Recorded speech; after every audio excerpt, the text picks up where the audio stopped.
streaming it wherever. Keep in mind, everything from here is now 10:30 on Saturday evening, which is the 19th. Okay, we haven't got any hands up. I don't know who wants to lead off from the Sundays. Jonathan Northcroft, I can see. So, Johnny, you can kick us off. Hi, Jurgen. Hi. I just wanted to ask you about Mohamed Salah, who is on 97 goals for Liverpool. He could reach 100 on Sunday. I mean, he had that... Don't tell that, Frank Lampard. Well, I mean, I was just thinking, he had that sensational first season for you, but they always say it's harder to stay at the top than it is to get to the top, and he's managed to stay at the top. So what has he done and what have you done to keep him at that level? Oh, that's more first and foremost his own. He deserves credit for that.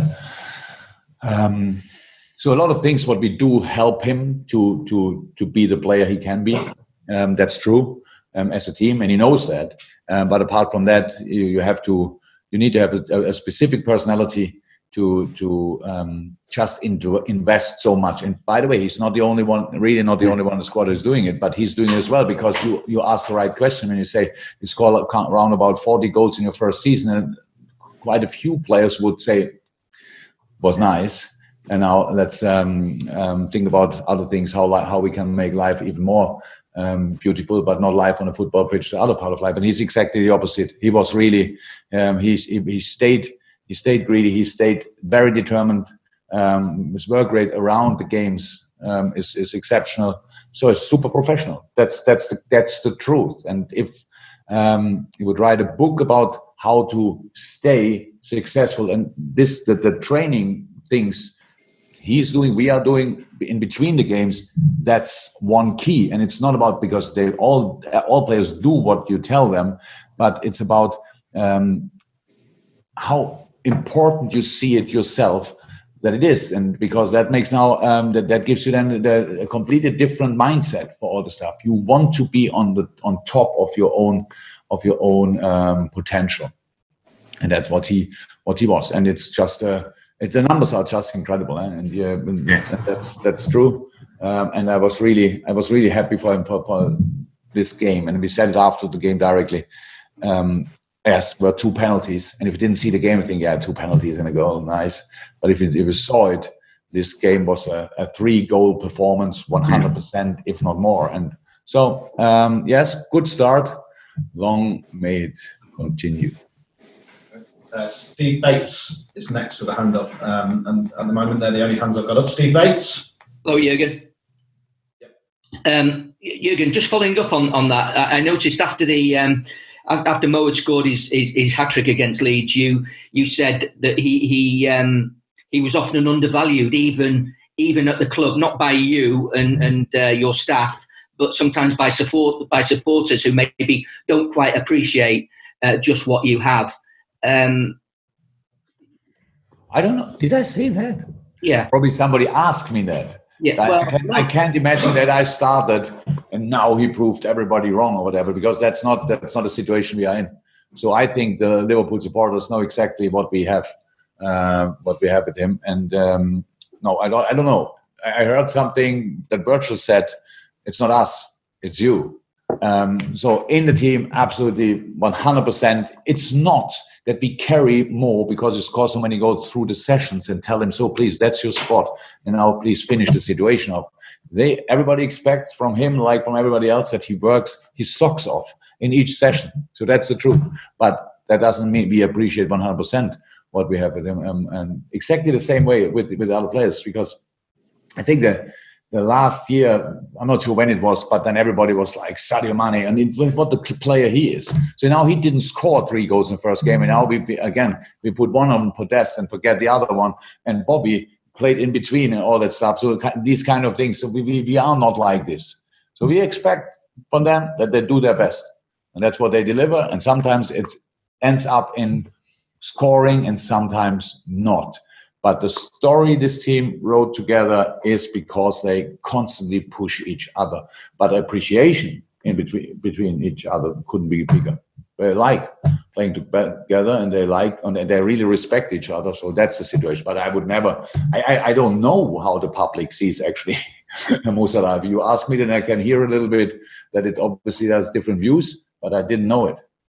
Yeah, I was also just to follow up on that. Obviously, his goal record and his numbers, as you say, are fantastic. I think his record towards 100 goals is almost, or if not, on par with Ian Rush. I don't know. To 100 goals. Now that says a lot, doesn't it? Oh yeah, from 100%. Yeah, actually, that's exceptional. But wherever you go, wherever you find a striker playing 4 years for a club, having these kind of numbers, there are not a lot in the world in this moment. So exceptional numbers, exceptional guy, exceptional player. Again, that was last week. Let's go for Chelsea. That's all. Okay. Next two questions, Mike McGrath and then Russell. Start out Mike first, and then I'll go to Russell. Hi, Jurgen. I was just thinking about the transfer market with the level of spending. Not a lot of spent by other teams, but Chelsea have really spent heavily. Would you expect with that level of investment that you'd see them getting closer to that top two and possibly even challenging? I don't expect it, but I didn't expect it last year. So there's nothing. I don't expect a points gap between us and other teams or stuff like this. And so it's 100% clear that they will close gaps. And I think it's not important what I think about it, but I think the transfers show their own ambitions. So they were fourth last year, right? Fourth, third, fourth. What was Chelsea last year? Come on, quiz. Fourth, they're saying fourth. Fourth, good. So where do you want to go from there? Yeah? So not a lot of directions really nice. So it's only one, and that's what Chelsea wants to do, 100%. So they trust Frank, and rightly so. He did an exceptional job, and now they brought the players together. But that's all. Okay. Last question, Russell. Start. Hi, Jurgen. It's been a tough start to the season. Obviously, Leeds presented their own problems last week. You've got Chelsea, Arsenal. You've also got Goodison coming up as well. Like you said, it's not a normal season. It was a very short summer break. Are you happy to have a tough start because it immediately gets the players on their toes, or would you rather just gradually have built into the season? Can you name me the teams which would give us that kind of start? Please, what would be a start where we can slide nicely in the new season?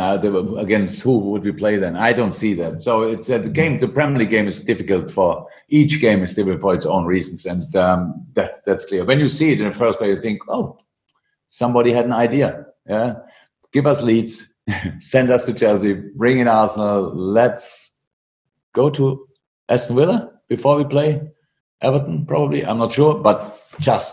It's a tough one, huh? But now go through the Premier League and then tell me replace these 4 teams or 5 teams with other names and tell me that's easier. It's not possible. So it's all we have to start. We have so and all these games are really difficult. But yeah, I never really thought about it. 1 second when I saw it, I thought interesting, and that's it. So from then on, we just try to focus on ourselves, prepare the specific game, and go again. Brilliant. Thank you very much, guys. Stay safe. See you soon.